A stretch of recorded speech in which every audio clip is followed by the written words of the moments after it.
Hey guys, this is Wildcat Chris Harris, TNA original and one half of 6-time TNA World Tag Team Champions, America's Most Wanted. You are listening to the TNA Cross the Line podcast. TNA Wrestling, Cross the Line.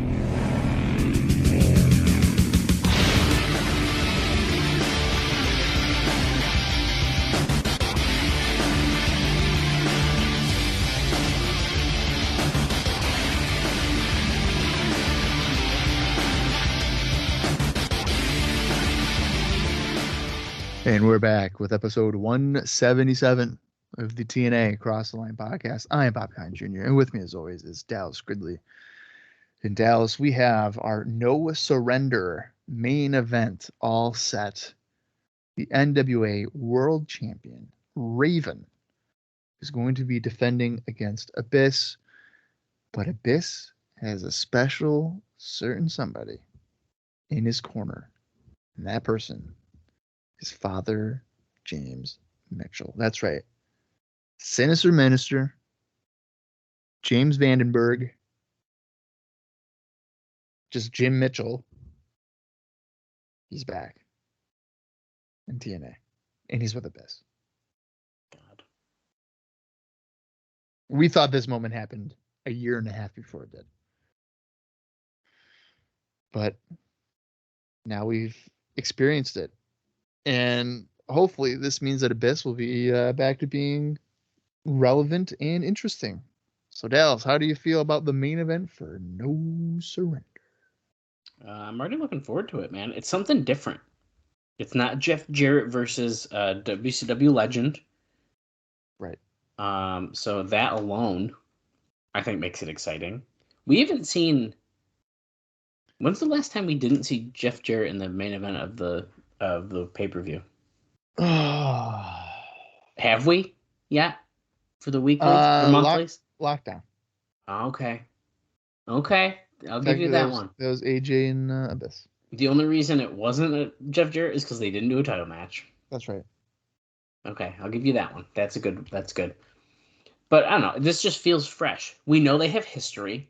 You involve Jim Mitchell into it, and it automatically becomes more interesting. I mean, we had to tease a couple times that he was going to manage Abyss before it's actually happened. And we saw a backstage segment last week, and it already was like, wow, this works. It makes sense. They have the look that works with each other, and I'm just really, really excited to see how this evolves. And with Jim Mitchell involved, I think it makes a lot of sense about Raven due to their history. I think this is hopefully a time where we're not going to pretend that they didn't have history, and I feel like we got to have some kind of package and stuff show that, hey, we scalped Raven in the asylum, and we've done all this stuff to him before to make it even seem more viable of a threat. So I'm excited. Yeah, I liked that they touched on the history between Mitchell and Raven with the whole, scalping and Raven pretty much killing him off for. I mean, yeah, left me all bloodied and stuff, and that's one of the last times we saw him. Right. So I like how there's it's kind of turning into like Mitchell's revenge. Yeah, totally. He's getting Abyss to do the dirty work there, I guess. So Jim Mitchell and totally. Jim Mitchell and Abyss, I think, are like made for each other. It's like one of the best manager-wrestler combos.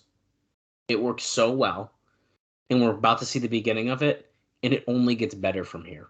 It's TNA's version of Paul Bearer and The Undertaker. Yeah, I mean, it's just perfect. Yeah. And our only other announced match thus far for No Surrender is Samoa Joe taking on Chris Sabin. That's probably going to be one hell of a match, especially on pay-per-view. I mean, you got two of the best. It's going to be great. Yeah. So No Surrender shaping up to be pretty good show, pretty good pay-per-view. And of course, iMPACT, this has been going on probably for a little while.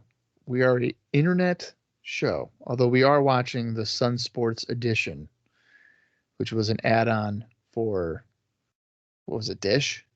I think it was for Dish, yeah. So basically, no one was watching via Yep. Sun Sports. If you're watching the show, you're watching it via YouTube, or not YouTube, via Impact Wrestling's website, TNAWrestling.com. So that is the era that we're in. I have not watched any Impacts from when they were on the internet, like zero. So this is a rarity for me, where this is fresh on my eyes, and yeah, it's just unique for me to watch something that I haven't seen before ever.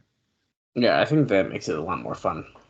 And I think there's probably a good reason you didn't watch it, because it's apparently a pain in the ass to do this. And I'll just tell you right now, because Alvarez makes a note about this, that how they're doing on the website. He said that he was going to download it until he discovered that it was 100 megabytes, and you had to download a special viewer in order to play it. Now, you're probably thinking, 100 megabytes? It's fucking nothing.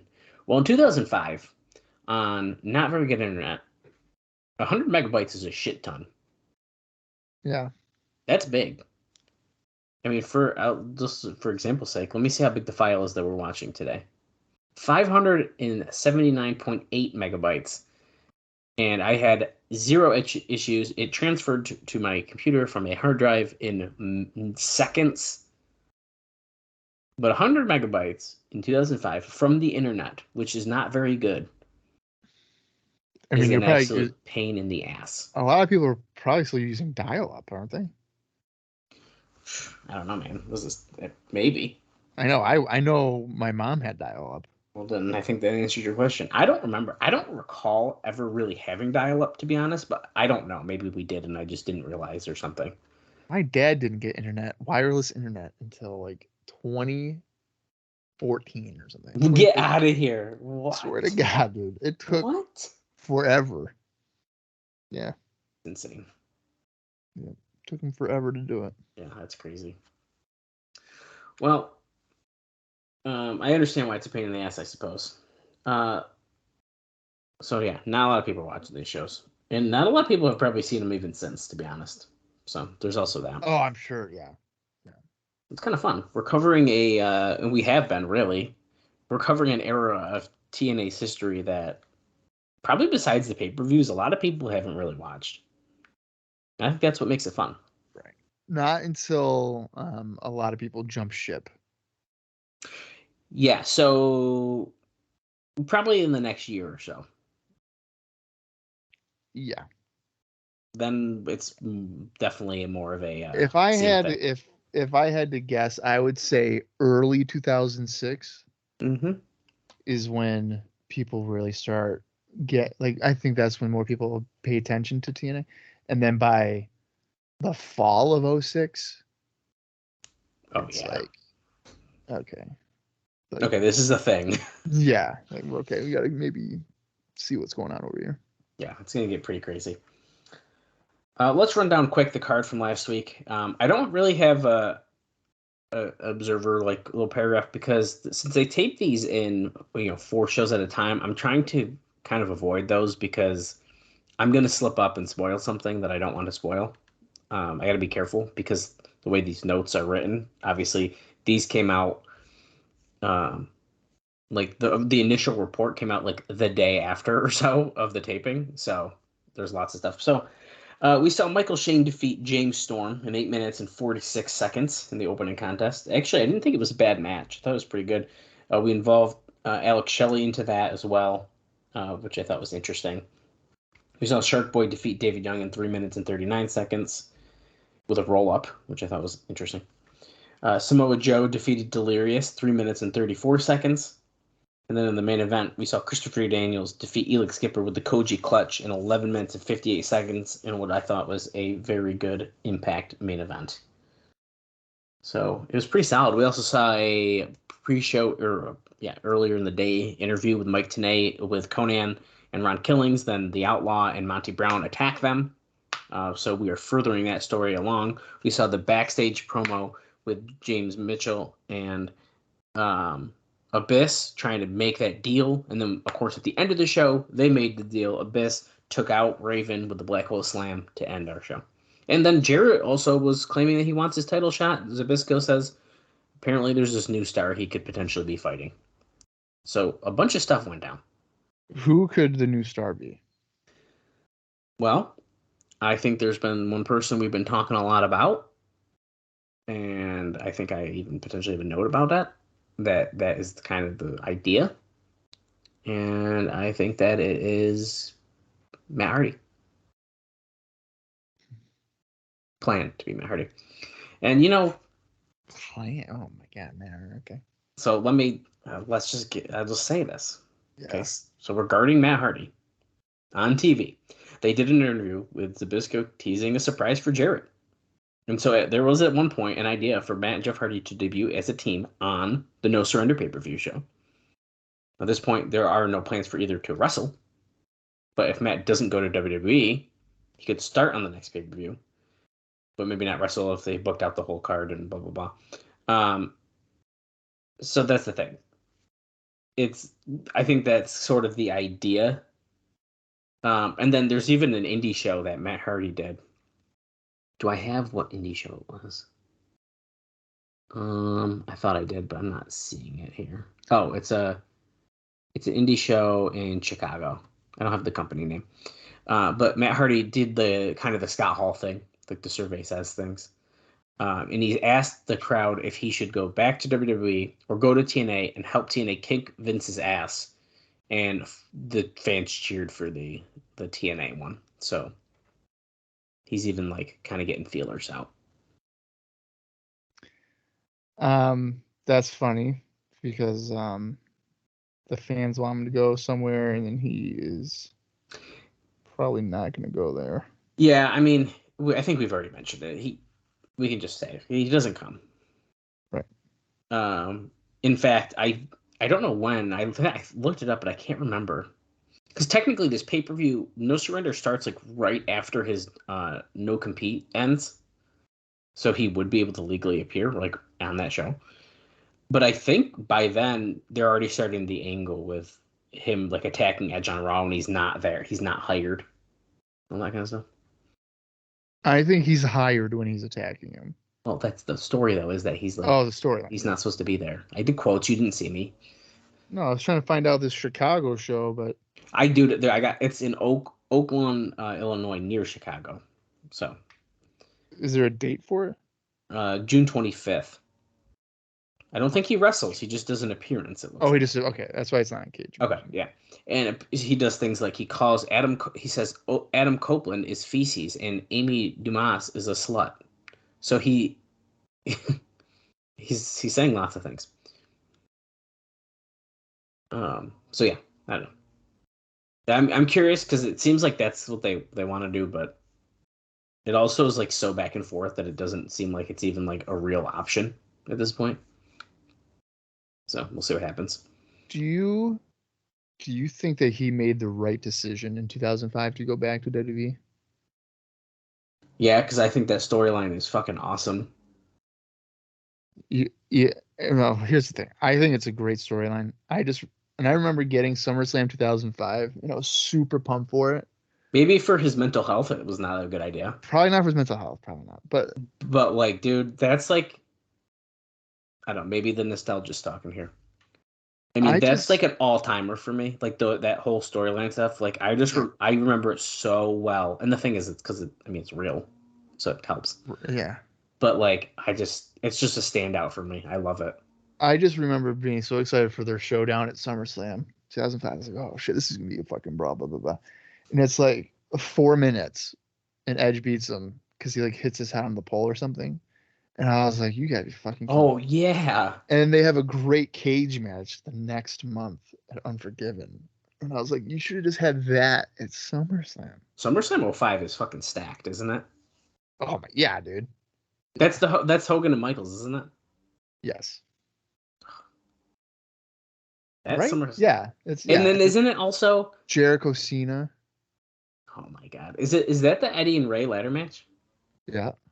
Dude, holy shit. SummerSlam 05 is so good. Orton Taker. Oh yeah.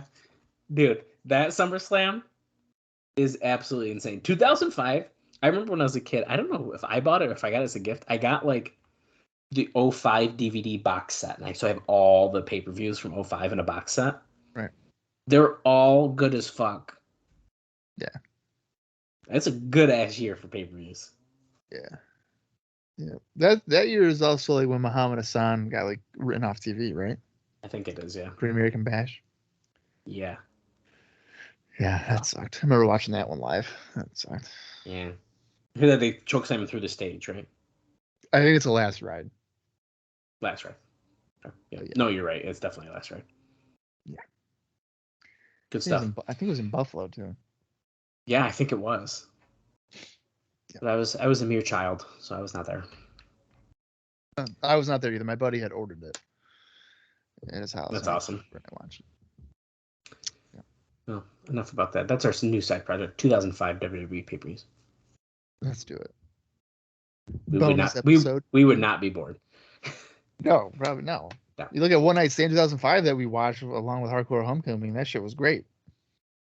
For real, I think we were doing the wrong one as the main one, but you know, it's all TNA right. TNA guys. TNA, yeah. TNA. Speaking of that, that's a great segment or sidetrack here into our first note of the day. Segue. You know what I meant. It was a great segue until you couldn't say the word segue.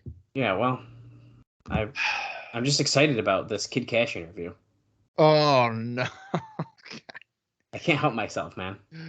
Oh shit! You know, I get all excited, I get flustered, I forget about segue, and I say segment instead. Yeah. Well, Kid Cash is still very upset about his TNA run, even though the company finally gave him a release and he left to train in OVW on his own dime. He said he worked for them for 3 years and never got a pay raise once. Meanwhile, they were consistently bringing in new guys, and there were several who were clearly making more than he was. And he said, quote, "You can almost figure that they were making more than what I was making."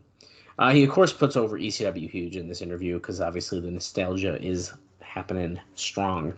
But on the TNA note, he goes on to say, he said that TNA eventually gave him the X title as a way to convince him to sign a contract, and he's decided to go for it. In running down his career, he eventually got to talking about his feud with America's Most Wanted, and he buried them 6 feet under. Quote, "They're no better than anybody else in the dressing room. They've been shoved down the people's throats for 3 years. They consistently have to work with people who can keep them over. They're wrestling well-known guys that actually know the business and know how to work and know how to sell and know how to make them look good. Not to say that they can't make themselves look good, but at the level that they're at, they should know a little more than what they do right now. I'll bet they're going to learn. They haven't been in the business that long. It takes time. And this is their first big break. It's the respect of the boys that they don't have. Not to say everybody, but there are a lot of people who feel the same way I do." So it's actually not as bad of a burial as he's had in the past about him, but nonetheless. I don't understand like his obsession with Hating America's Most Wanted. Yeah.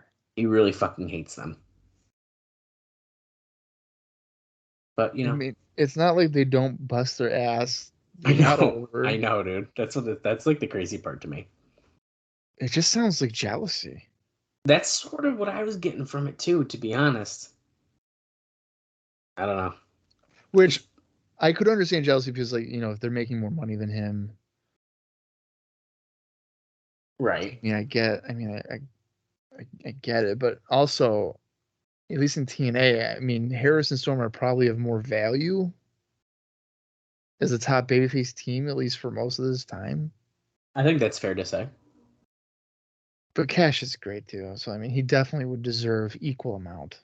I'm just saying. Cash was killing it in TNA. It's a bummer. So yeah, well, you know what, he has said in previous interviews, like more recent ones, he just really wanted to get fired from TNA. Right. And then he did, which is why I think that this one was a little bit more tame. He's already gone.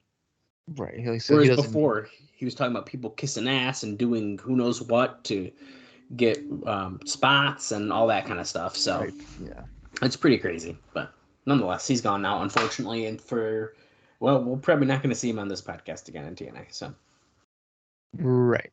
I mean, realistically. I think you're 100% correct.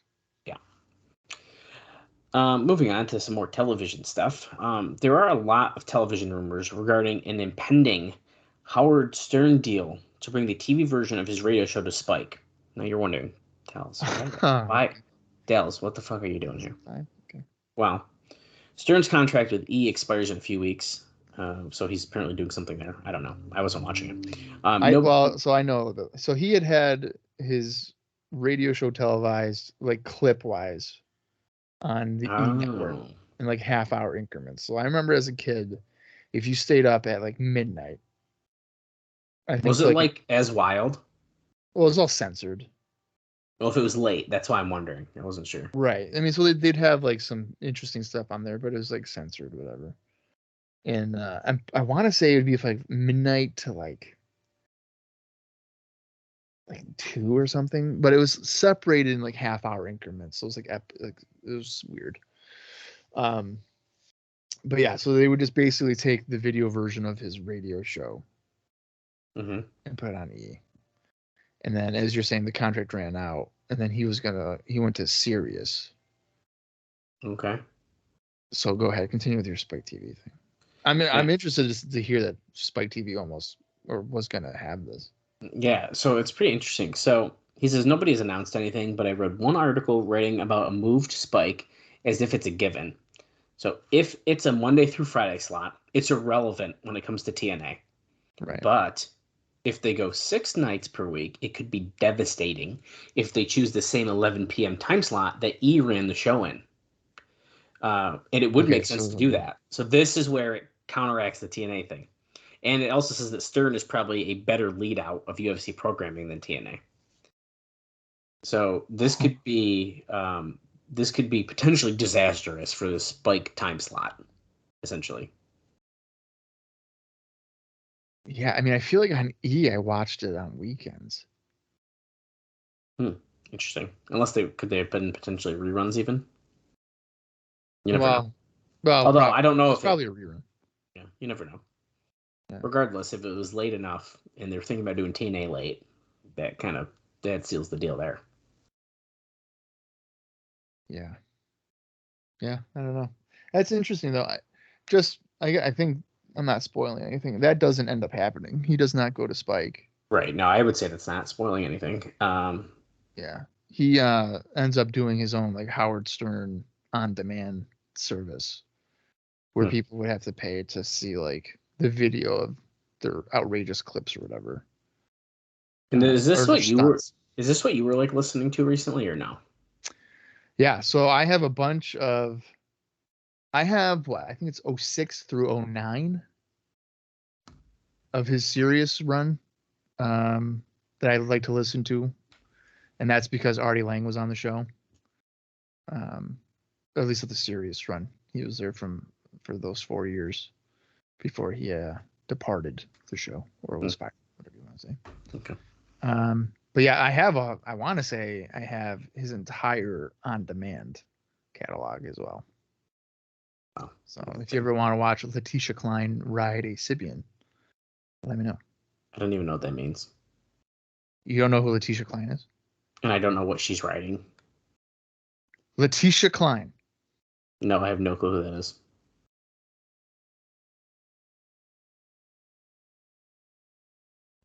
Okay. Well, is that something I should Google with a safe search on? No. Well, if you Google Letitia Klein, you will know where she worked. Okay, hold on a second. Private browsing. Okay. Letitia. Doesn't trust me. No, dude, I don't trust you fucking at all.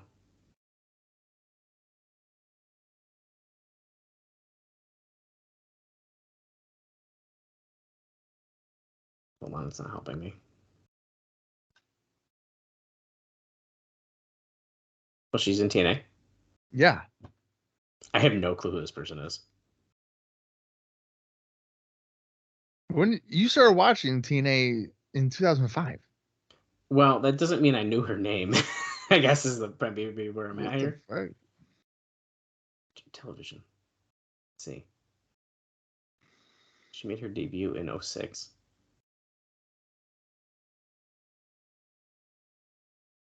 Okay. Well, anyway, so she goes on Howard Stern. I want to say. Well, yeah, I literally just said it right there. I clicked away. Okay. I think it's after her TNA thing. 2008. Oh no, that was a reality show. Sorry, Stern's reality show. I Bowling think Beauties. So I think she makes the appearance after because she ended up she didn't get fired from TNA for it, but she got fired from a different job for doing the thing. And basically, riding the Sibian is basically a woman riding a vibration device to get the climax. Wow. Yeah. Carmen Electra's done it.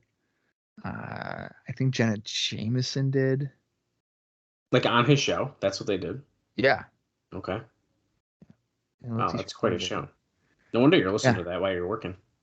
Yeah, man, gets my blood boiling. Anyways, we're getting in the weeds here, guys.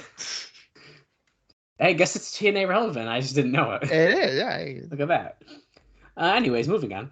Satellite dish numbers confirm our poll response that last week's pay-per-view do right about the same as the Hard Justice show, which Dave estimates between 15,000 and 20,000 buys.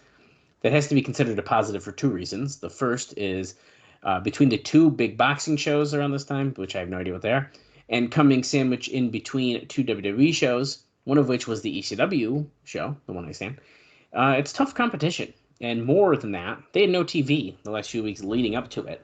So as compared with regular TVs building up every monthly pay-per-view to date, it's doubtful that they'll be able to maintain that level this summer because at least Slammiversary had a few weeks of TV for the show. Yeah. So there's that. This is a pretty interesting one. This is about Jeff Jarrett again, about the whole situation that happened. So there is a lot of sentiment that Jeff Jarrett should have been suspended for his actions at the pay-per-view. The feeling expressed to us, and us as Dave, by several wrestlers was that if anyone else in the company was there and refused to wrestle in the main event because they weren't going to win, then they'd be let go. And the behavior of Page in particular was noted because I think there was a situation with him as well. He wound up even doing the job, even though he was a baby about it, and they cut ties with him, stopped working with him. The feeling was any other wrestler in the company would have been fired on the spot for that. So there's that. Even Jarrett's longtime friends noted that Jeff and Jerry have almost no support in the company except for their hand-picked friends. So there's that.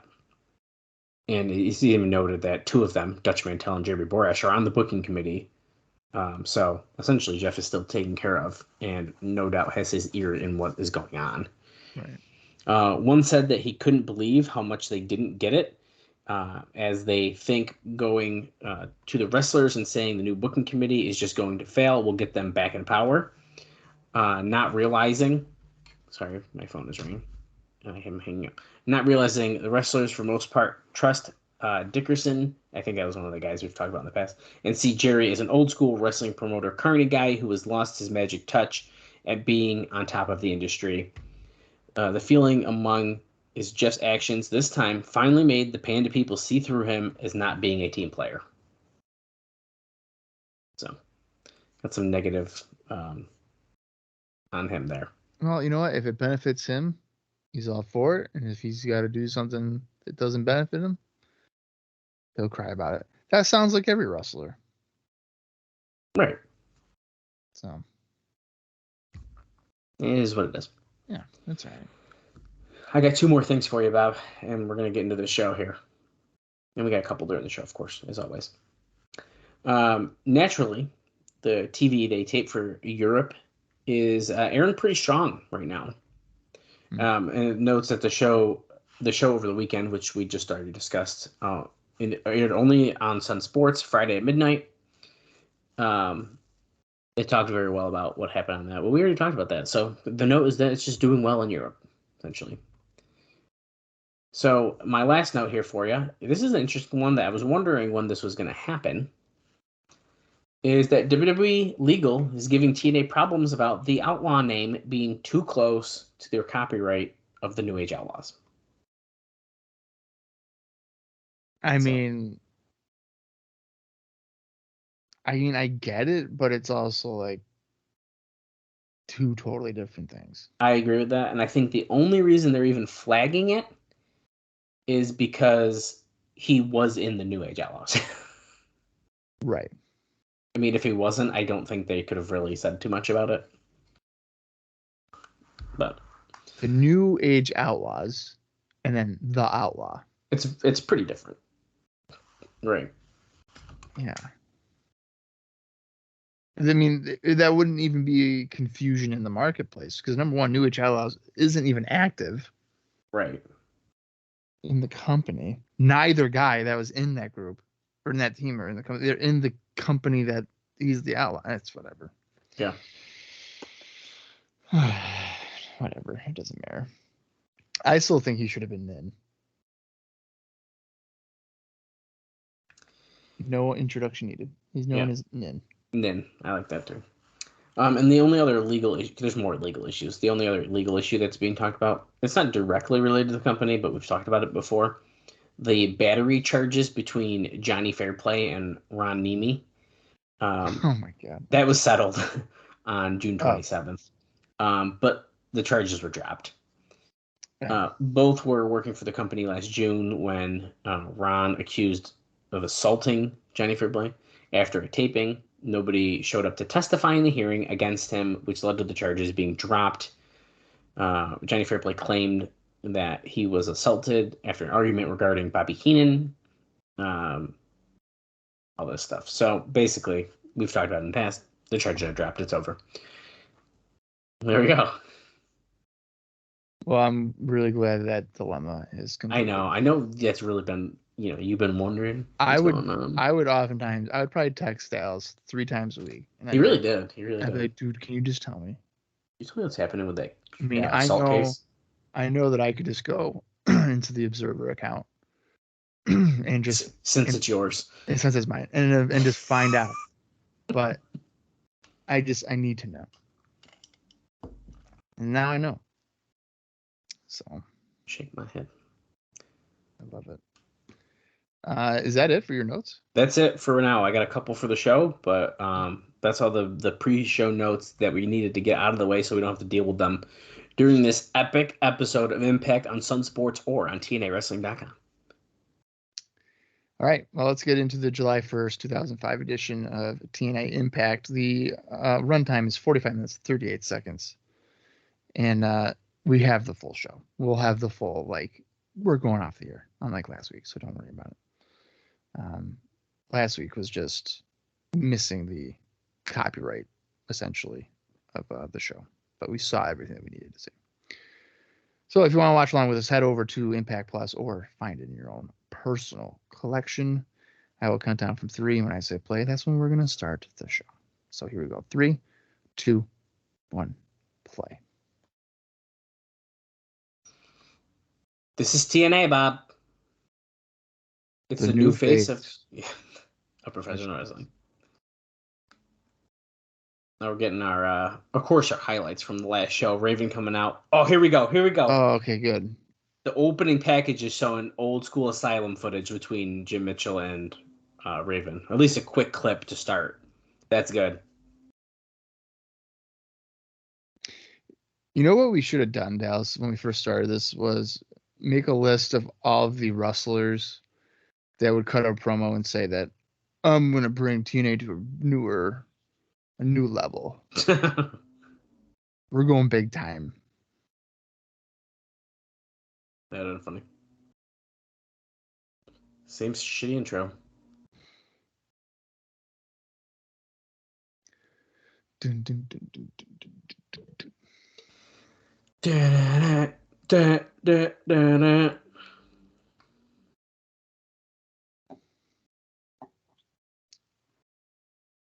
We are immediately going to the tunnel. Oh, Sean Waltman. Wow. Okay. I forgot to look and see if these guys have indie notes since it's been a bit here. Let's see. I feel like Waltman probably doesn't.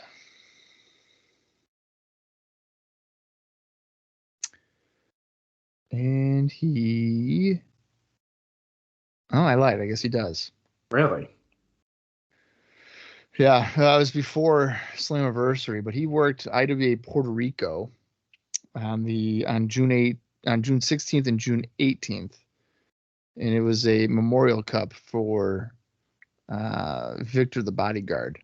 On the 16th, he defeated Slash Venom, and then on the 18th, he lost to Chicano in the IWA Puerto Rico Heavyweight Championship match. I wasn't expecting a Puerto Rico note from Mr. Waltman. It looks like Waltman's facing Sonjay Dutt, the original player from the Himalaya. Oh boy, Sonjay Dutt was a busy man. That explains the tape on his shoulder. Yeah. Which they're probably going to say is from Samoa Joe, but actually it might be. Actually, the tape might be. The Muscle Buster, yeah. Well, he competed, Sonjay Dutt did, at the Jeff Peterson Memorial Cup, which took place in Brandon, Florida on June 10th and 11th. He defeated Todd Sexton in the first round. He then defeated Ricky Reyes in the quarterfinal. And he defeated Jimmy Rave in the semifinals, but then lost in the finals to Chris Sabin. And he also competed on June 25th for NWA Cyberspace in a four-way elimination match where he retained the NWA Cyberspace Cruiser X Championship by defeating Chris Hamrick, Nick Burke, and Shark Boy in Wayne, New Jersey. So anytime we hear, damn it, Bob. Anytime we hear about NWA Cyberspace, my heart gets warm and fuzzy. It's one of my favorites.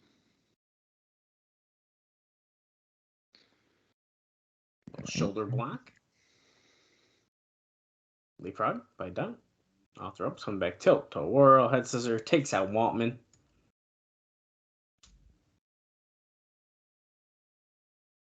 Whoa, Waltman sidesteps. Dutt falls to the floor.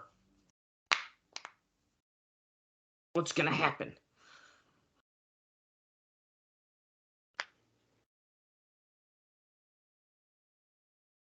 Oh, he's chopping him against a guardrail. Bam! Oh, the kids touched Waltman. They're so excited. Well, he's a star, dude. Oh. Look at that little spin, do a little drop kick. Okay, the fans with the Johnny Devine sign are still there. So it's the same audience. That doesn't surprise me. Okay. This is an interesting match here. I like Sonjay a lot. Oh, yeah, Sonjay's great. Standing moonsault there. Only gets a 2 count for Dutt. Waltman wrestling on Impact again must mean he's getting paid, so that's good. You know, I thought the same thing. Because, like, his whole thing was he wasn't going to wrestle because he hadn't gotten paid, right? Yeah. Oh, nice spin kick.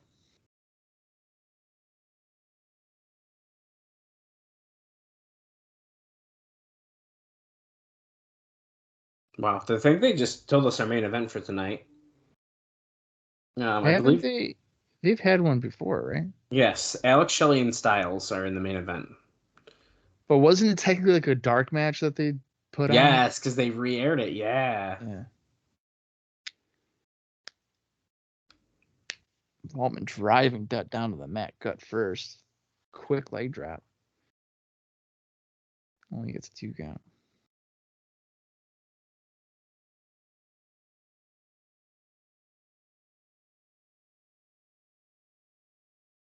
Is he going Bronco Buster? No, Dutt moves.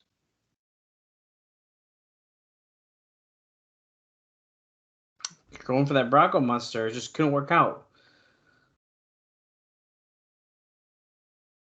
Oh, was that like a double knee? Yeah, double knee. Running double knee strike there by Sonjay.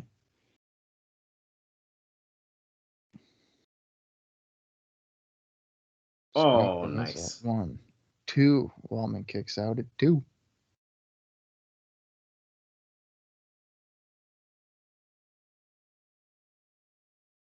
Oh, laying in punches, but Waltman is able to slip away. I think a low blow, yeah. An X Factor. And then he spanked him. Okay. And a pin. Wow. Okay. Sean Waltman being a little bit of a douche. And that was like dancing around there. Waltman has a little bit of an attitude here, folks. And he just straight low blowed him. That's cheating, which is not a babyface thing to do. And remember, he did turn on Styles in the match, right? In the match at Slammiversary, so slipping on the straps. He is going bad, dude. He never takes the straps down. Well, and he has a beard, so. Slammiversary. We're seeing the flashback of Hoyt choke slamming D'Amore and then hitting him with this moonsault.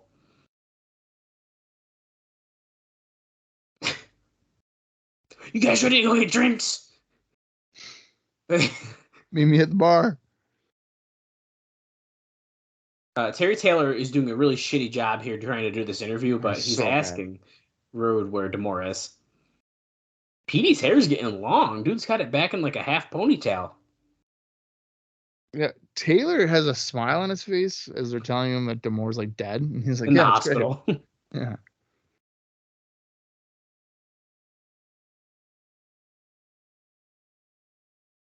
These are Canada colors, man. We're proud.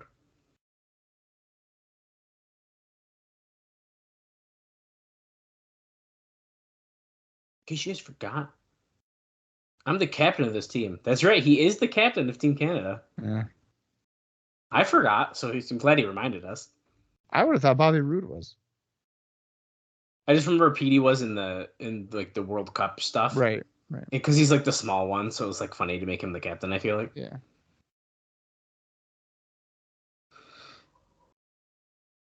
Here comes Petey with Eric Young. It looks like Eric Young's the one wrestling.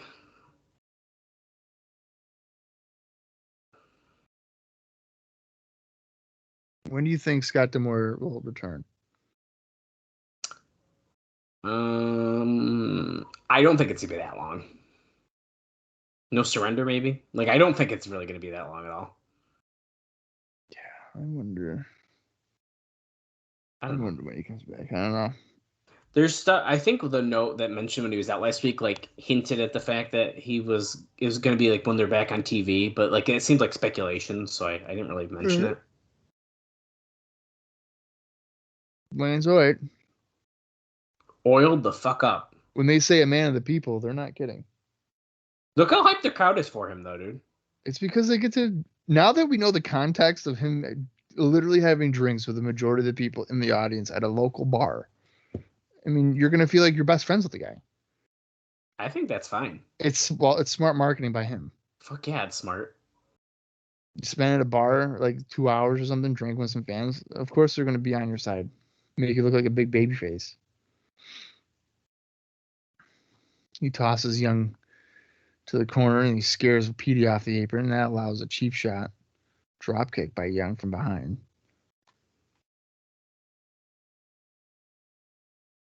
Young needs to go back to pants. I'm not used to this whole trunk. Yeah, it's weird.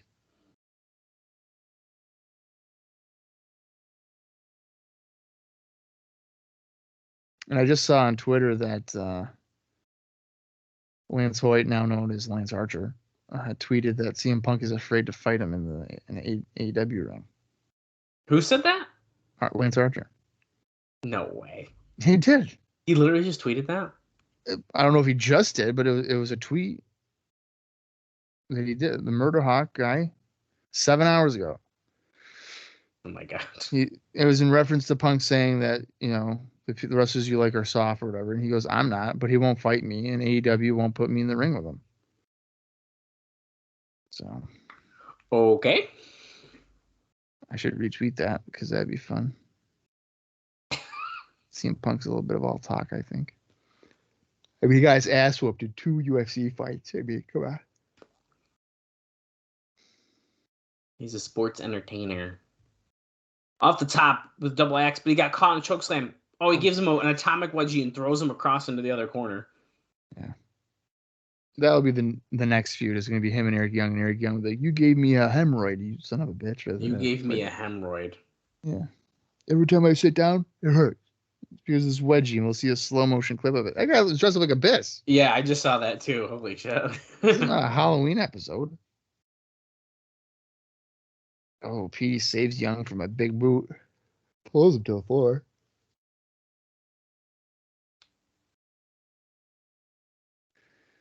And we're going to commercial on the internet. Yeah, wait a second. I don't know if last week we did it all. I don't think we did either, but it is on the Sun Network, so maybe there's a Sun commercial through Sun or something. But Sun Sports. Go get him, Eric. Leg drop.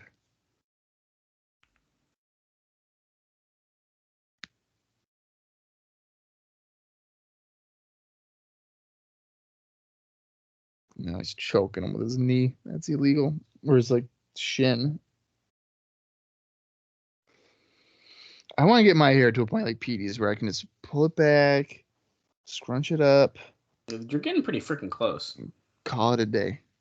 Yeah, I'm getting pretty freaking close, but not close enough. Are you doing like a headband yet? No, I need to get a headband. Yeah, you do. I really do. It's like literally getting in my face, and it's pissing me off. Because I gotta keep on doing this. Get a headband. You literally work at a store where you could pick one up. I know. Just saying. But I want like a male headband. Right. No, I get that. I know exactly what you mean. Yeah. Hoyt is on fire. Back body drop. Knocks a Petey off the apron again. Were you working yesterday? I almost came and saw you. Yeah, I was. Huge big boot. 1, 2, clean win. Yeah, I was working 9 to 6. I freaking knew it. I was at PetSmart. Yeah, what time? About noonish. Yeah. I said there's no way you weren't working. Right. But I also didn't want to go into that store. So. Okay. Well, thanks. But then I did go to McDonald's after, and I waited about 30 minutes for food. Was it that busy? No, they were just stupid. All of Team Canada is beating the shit out of Hoyt right now, dude. Who's going to run down and make the save? I have a guess. No, that was not my guess. The Naturals. Wait a minute. Didn't the Naturals turn on Hoyt? Yes, but they're a babyface now.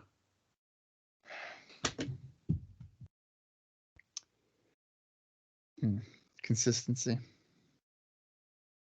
They're like, you okay, man? Hey, man, remember when we hit you with a natural disaster? Don't worry about it. Yeah, we're all friends now. Yeah. Yeah, I love it. They're not going to make reference to them beating him up 2 months ago. No, so they're saying, look at this trio, but Bob, I got a trio for you. Oh, God, what? Kobayashi, Kenta, and Marufuji are coming to the U.S. from September 21st to September 4th for a Harley race scouting camp at Race's school. Now you're wondering, Dallas, what does that mean? Well, they are also said to have interest in working a TNA pay-per-view, although at press time there's no talks that have happened on either side. But given the current TNA bookers and that Race is considered an ally of the promotion, it's not impossible. Yeah, I doubt it. Monty Brown being interviewed backstage. They work Ring of Honor. I know that. Those three guys. Bam! Pounce! Pounce. Terry Taylor is arguably the worst backstage interview I've ever seen. Dude, I remember the first time seeing him do it was at King of the Ring 1993. Oh. He's interviewing the Steiner brothers and Smoking Guns, and he is horrible. So he never gets better. No.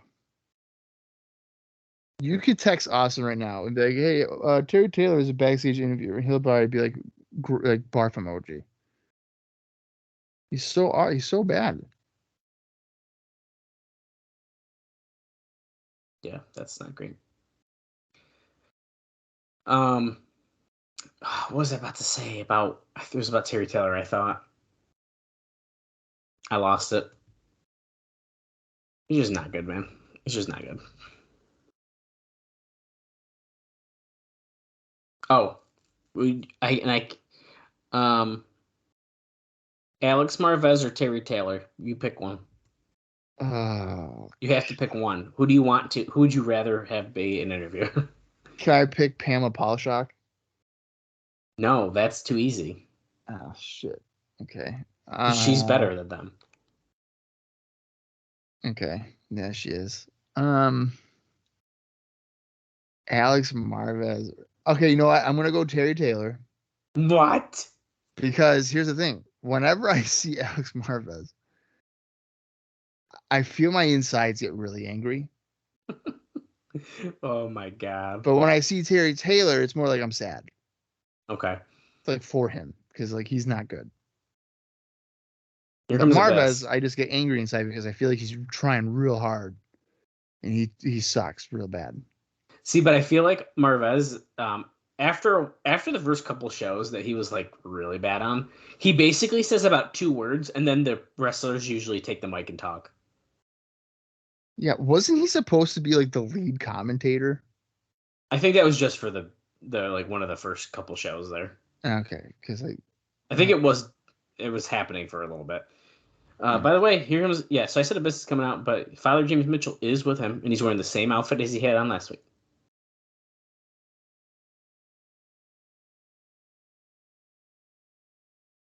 let's see if there's any. I'm always off by one, Is he doing mind tricks on him? probably. I offer All right. Samoa. There. Sonny Siaki with Apollo. Okay, so I have one note for Mr. Abyss. Back on June 25th, for guess what? NWA Cyberspace. Abyss lost to Mana in a last man standing match in Wayne, New Jersey. And they fought the day before as well for Pro Wrestling Unplugged in the heavyweight title tournament where Mana defeated Abyss by disqualification. And then I don't think Sonny Siaki has any indie notes, but you know what? You just never know.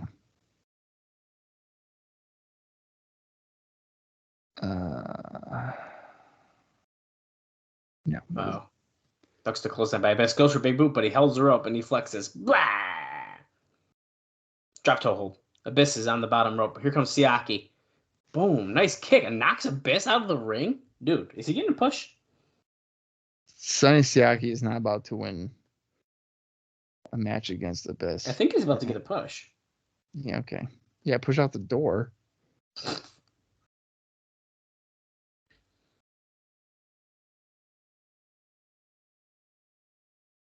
Abyss. Abyss. Splashes him against the ring post as Abyss. Siaki's in trouble now. I called it too soon. Yeah, you thought, oh, hey, this guy's getting a push, and he is not. I lied. Jim Mitchell is wearing a different jacket, it looks like. This one's gold. Maybe it'll be like that dress controversy. Remember that? When it was like, what is it? Blue and is it white? White and gold or blue and black or something? Yeah, something like that. Which one did you think it was? I believe I don't see white. Like I see blue. I'm pretty sure. Interesting. But I don't know. I'd have to see it again. I have no idea. I can't remember. Well, I kept seeing different Photoshop versions of the image, so they always look different to me. Oh, well then, yeah.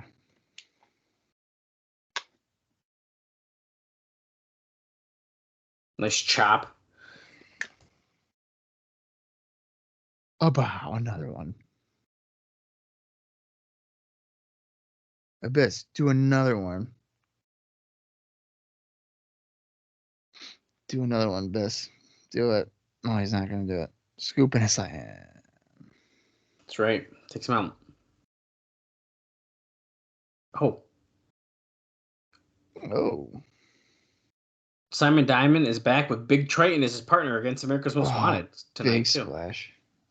Off the middle rope by Abyss. What a bully. Kicks out at 2. 2.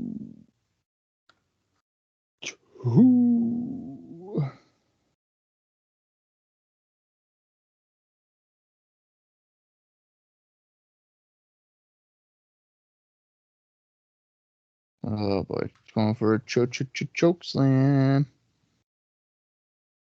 Nope. Oh, here we go. Dude. He's going to win. That spinning neck snap. Don't call it a comeback.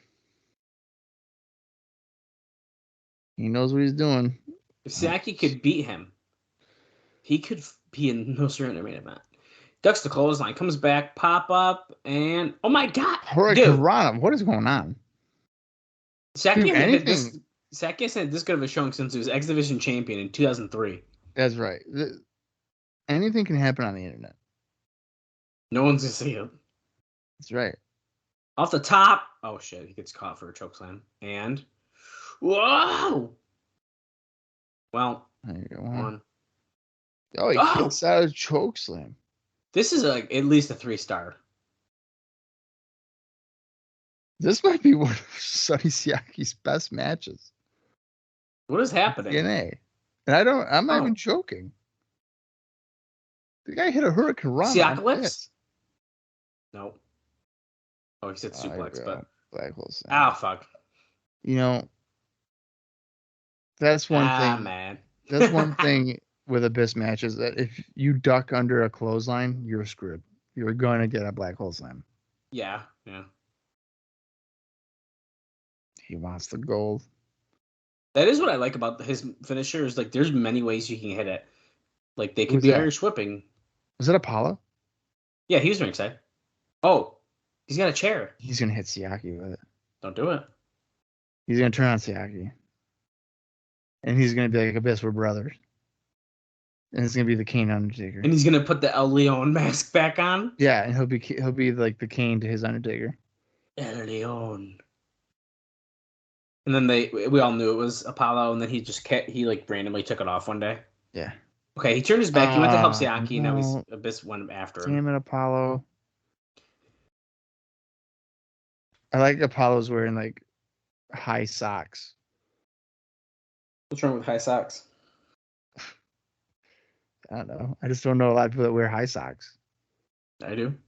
You don't wear ankle socks? No, I do. I mostly wear ankle socks. It depends on what shoes I'm wearing.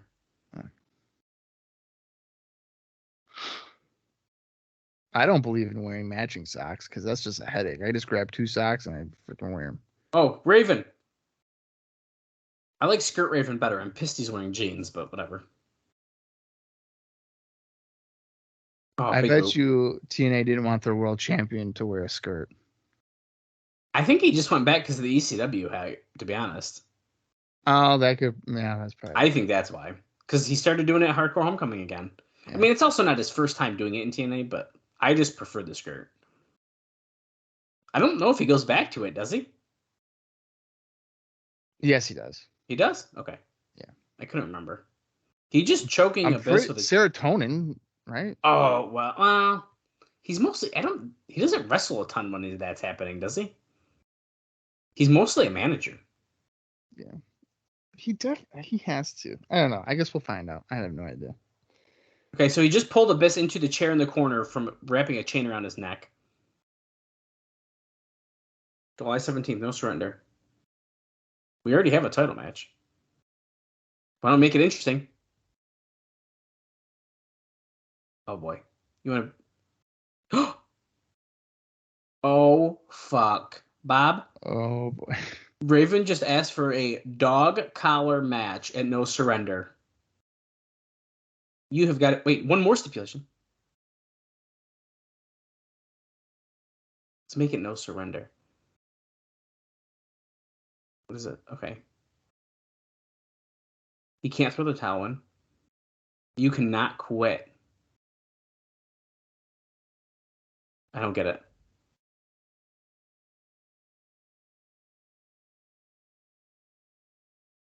Isn't that how it happens? He said there's no way to end a match unless it's a pinfall. You can win a dog collar by submission.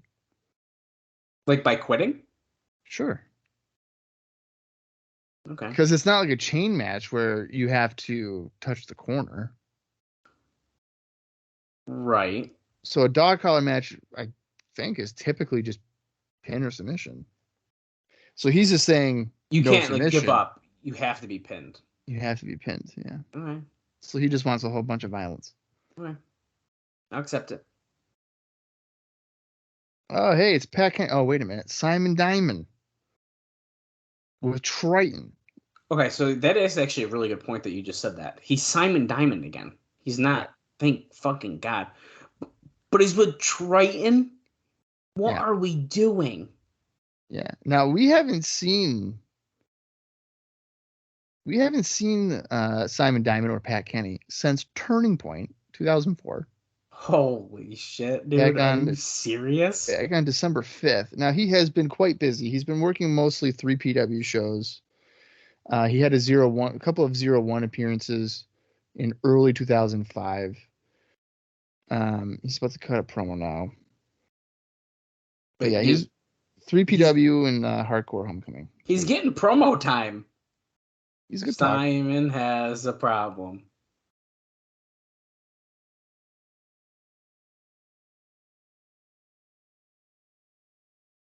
It's not Simon Diamond that has the problem anymore. Now that I have recruited this 7-foot wrecking machine.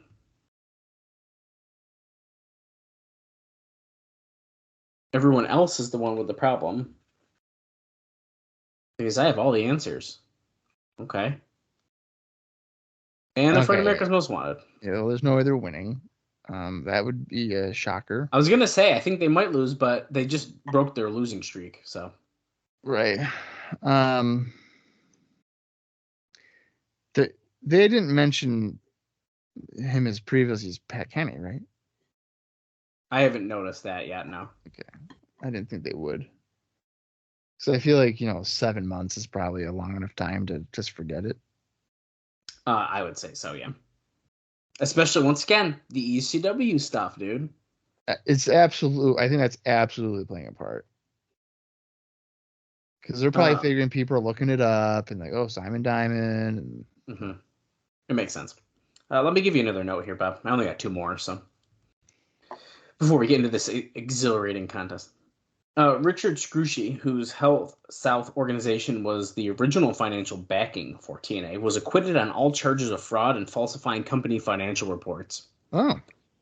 He put up $1.6 million in Health South money to get TNA off the ground. They went through that money in just a few weeks, and with Health South finances becoming a major media issue, they backed out of any future funding, which led to the company being on the verge of closing a month later before Panda Energy took over. So that's your background. Huh. So we're going to scroll here. Raven defending against us in a no-surrender dog collar match, which is basically no submission, just pin. Smojo and Saban, and then more matches to be announced next week. We got that also last week, saying that more matches will be announced this week. And free parking at City Walk after 6 p.m. That's right. Wait, Jeff Jarrett. Oh my God, he took a head off Down West. I want to know where Larry Zbyszko is tonight.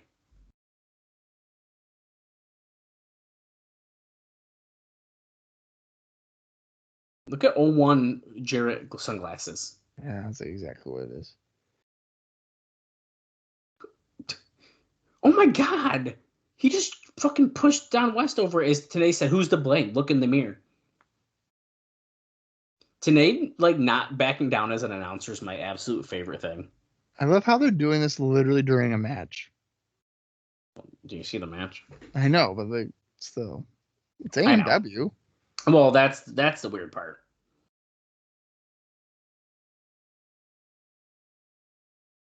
Oh, he's gonna run Zbyszko like he ran Dusty out. Trytan catches. Is that Harris? Harris. Slams him down. Power slam. 1, 2. No kick out. Ridiculous.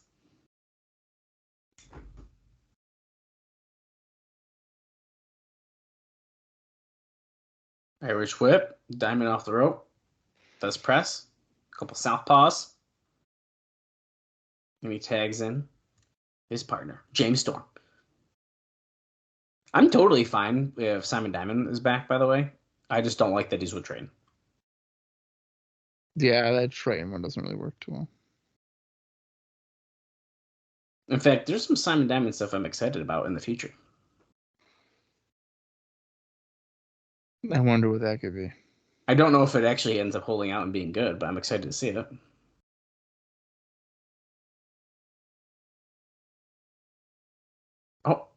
What? Jeff Hart. He's talking about. Oh. Oh, did you just hear that? He's talking about running Hardy out of TNA, and TNA says, well, Jeff Hardy's been suspended. He goes, I didn't say I'm talking about Jeff. Oh, Is that not a Matt Hardy teaser? Or that what? is 100% a Matt Hardy tease. Wow. It's better than them saying it loud out, out there. Remember when they said China's coming and then she didn't? Yep.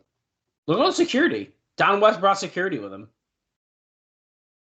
Didn't so I believe like Jeff Jarrett and Matt Hardy had some like issues. I wonder if Matt was like, all right, I'm coming in, and he didn't. And that's why they do this tease, and Jeff is like kind of bitter about it. Oh. Makes sense. I can't imagine though. I feel like Matt was always going to be going back to WWE. Why do you think? Well, I guess Jeff had a different situation of why he didn't go. He got let go and stuff. Right. So never mind. Matt Hardy was released because he was hurt, and he was also threatening to like kill fellow employees. So Well, he had like a mental breakdown. So went for the T3, which is an F5, but Harris countered with a suplex. And he clotheslines Trytan out of the ring.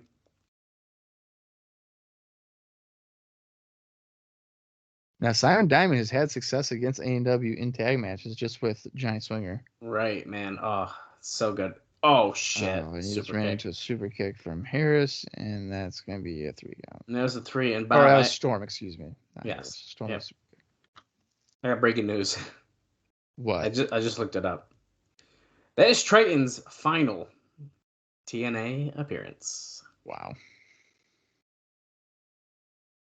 God damn it. We're back from commercial, and Terry Taylor's doing another interview with Christopher Daniels. Dressed to the nines here. Terry Taylor sounded like he was just at a diner, having taken like a sip of Jack Daniels, and he's finishing up some freaking tater tots in his mouth, and he's trying to swallow it before he got done talking. Oh my god, dude.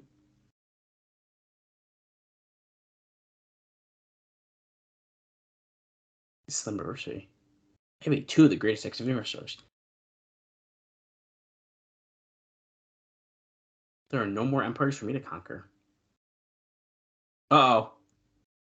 P.D. Williams just came in because he's talking about the world. You haven't beaten Canada's greatest X-Division wrestler. Not my problem. You're afraid to face me, PD.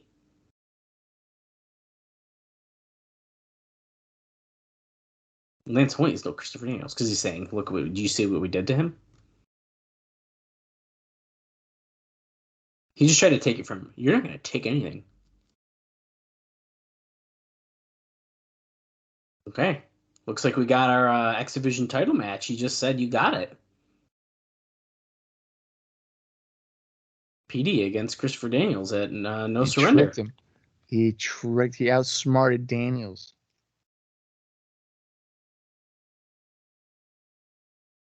Oh, let's see if there's any Alex Shelley indie notes here. I'm sure there are. Well, after you're done with those, I will give you our final note of the show. He is a busy guy usually. Current 2023 Impact Wrestling World Champion. Right.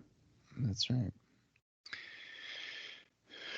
All right. So back on, well, he recently had a 0-1 tour because like he just recently returned at Slammiversary, right? Yes. Okay. So back on, when was this aired? Back on June 12th, which was a week before Slammiversary, Alex Shelley appeared on Sunday Night Heat, losing to Simon Dean, which would be Nova. And then on June 17th, he lost to Eric Cannon at IWA Mid-South. It's Clobbering Time. So, and then let's see about AJ Styles, if he did any more disappointing Pro Wrestling Guerrilla matches. Yeah. I'm Sorry. sure he did.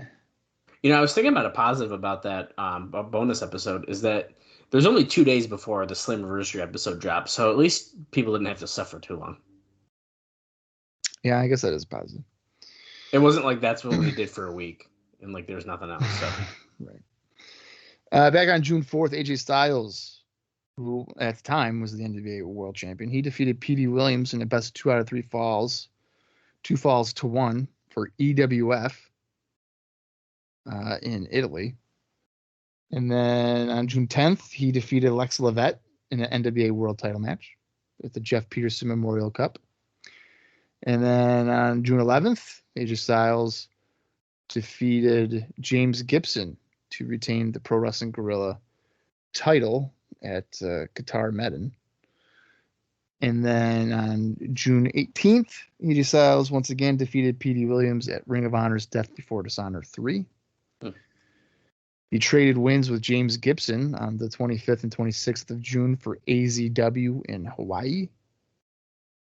And that's all there is for AJ Styles. Cool. And that's it for the show. Well, then, as these guys are going pretty fast-paced here, Styles has the control. I'll give you my final note of the show as well. Before the pay-per-view, the company had a meeting with talent and gave them the idea that TV is all but done. They said they couldn't say anything about it because word wasn't allowed to get out, but that they would be arranging a huge conference call for all the wrestlers before the deal was publicly announced.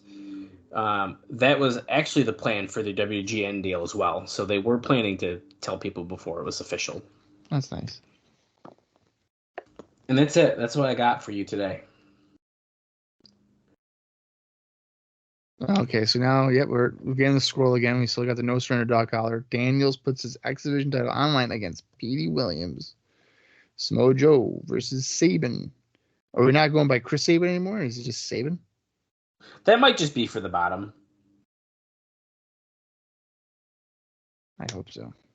This isn't Vince McMahon running it, so they don't usually chop people's names off like that. I've never understood that. Shelley's driving Styles face first into the corner. I think that's the first time that I've seen Shelley do the little the crane. Oh. Like a camera. Interesting. Keep a note about that. Yeah. That's some other. I'm actually like really excited about that. Yeah, that's fun. I mean, that's like some top-notch stuff. Overhead suplex there by Shelley, but only gets a 2 count after driving his forearm into AJ's face. That would piss me off if I was getting pinned and some guy that's rubbing the forearm on my face.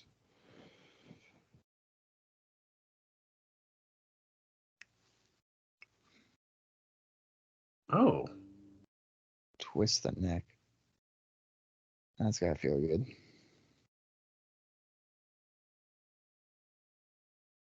Come on, AJ, get him. Punch. Nope. Shelley takes it back down.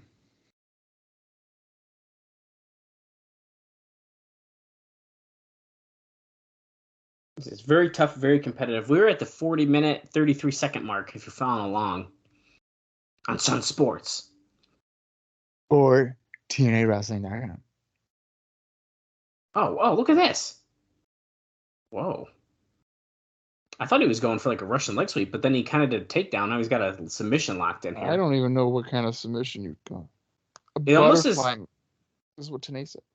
Okay. Yeah, he's stretching the arms, the neck. He's got one arm and his leg locked. Okay, he just got out because he was raking the eyes.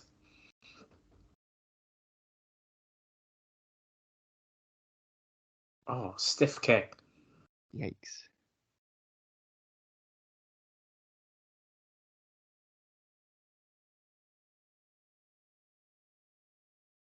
Next thing you know, you're looking up at the ceiling.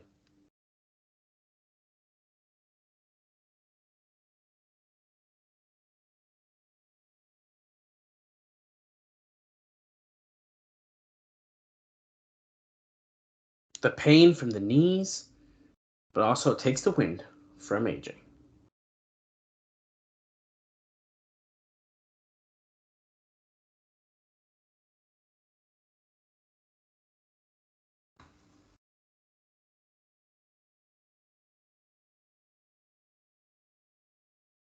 Yeah. Alex Shelley's style is more like kind of like a James Gibson. But Gibson's more suplex. This guy's more Shelley's more of a mat based. Yeah, that's pretty fair. Sunday, July 17th. Bob, can you believe we're in July already? We are freaking flying. We're more than halfway through 2005. I know. Oh, Holy shit. That kick was fucking amazing. AJ's taking notes from like Skipper here. Dude, I mean, that was one of the best spin kicks I've ever seen. Yeah, that was nuts. I mean, the way, and now, look at nose of Alex Shelley. His nose is busted. Which, Waltman just walked down ringside.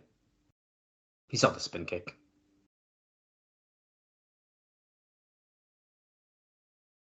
So Shelley's nose, this is another like thing about like a Michael Shane thing. He actually got a broken nose from that kick right there. Who did?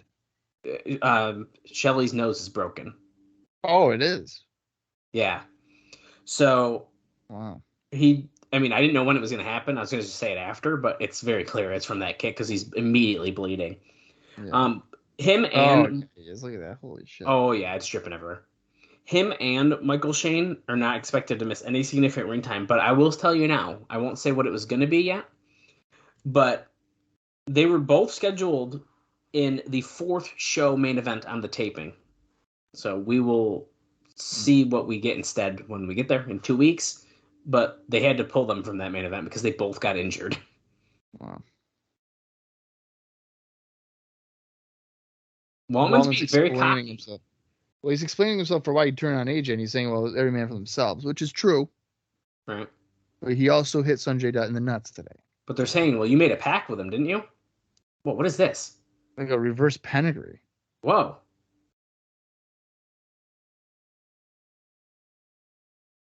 You almost had him right there, Mike. Today I got a velvet shirt on.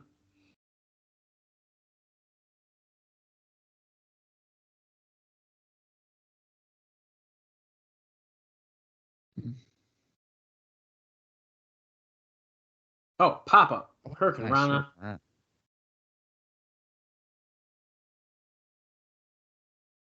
Cover. Oh, shit. He kicked out, so he rolled back. Oh, my God. Styles clash. Dude. AJ with the win. That was a good match. AJ is so freaking good. It's gross, dude. It's absolutely insane. And the more you watch him, the more you realize how fucking good he is. Yep.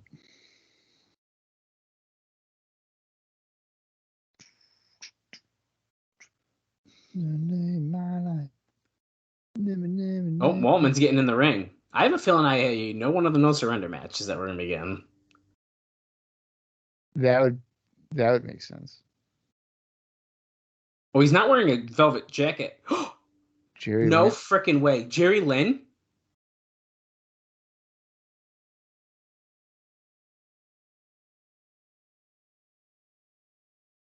Oh, and then we go off there? Okay. What'd you think of that episode, Bob? I would say that was another good impact. Me too. Thumbs up. 2 solid shows in a row, I'd say. Yeah. I'm getting pretty excited about No Surrender, and I didn't think I was going to make a joke earlier that No Surrender feels like just a step above a Hard Justice to me when I think of like TNA pay-per-views. But I'm getting pretty freaking excited right now. I think there's no, so if we're getting AJ and Waltman, and maybe Jerry Lynn, and something with Jerry Lynn. I mean, how do you ignore it? Sabin and Joe, Daniels and Petey, and then Raven and Abyss in a no surrender dog collar match. Dude, this show is sounding nuts. This show might be like on paper the best show of the year so far. On paper, I'm pretty excited about this. Yeah. Two more weeks, and then we're that's getting there. That's a strong lineup. Yeah, it is. So, Well, I'm pretty excited about that, man. well, yeah, I am as well. How could you not be? Well, that's a good question too, I guess. And I'm sure we'll get something with Lance Hoyt in the Naturals too, probably, right? I mean, we have to. They're buddies now. Yeah. Yeah, I'm feeling pretty good. 2 episodes that were really good in a row here, and we are almost. Well, we're not almost there. We have 2 more weeks, but 2 more weeks, and then No Surrender, which is close enough for me, man. Yeah. All right. Well, I'm looking forward to wrapping up these last 2 episodes of Impact before we get to No Surrender. No Surrender, I'm getting excited for. That's weird. I was excited for Lockdown just because it was all cages. I'm a sucker for cage matches. Hard Justice, I didn't really care. And Slammiversary, there just wasn't any TV to care about. So I'm actually really looking forward to this. Well, I like the sound of that, man. If you're excited, I'm excited, even though I'm always excited about TNA. Literally all the time. All right, Dallas, you got anything else or no? No, man, I think you need to send us home so that we can get to next week and we can keep watching some of this internet Impact from 2005. It's so far so good. All right. Well, we must bid you adieu, and also have a happy and safe 4th of July. Yes, don't blow any fingers off. No, don't. I'll be doing fireworks at my house, but I will not be there. yes, I'm hoping you will be there, buddy. Shit, I very will be. All right. See you guys next week for the July 8th edition of Impact. Until then, for Alex Gridley, I am Bob Colling Jr., and this has been the TNA Cross the Line podcast.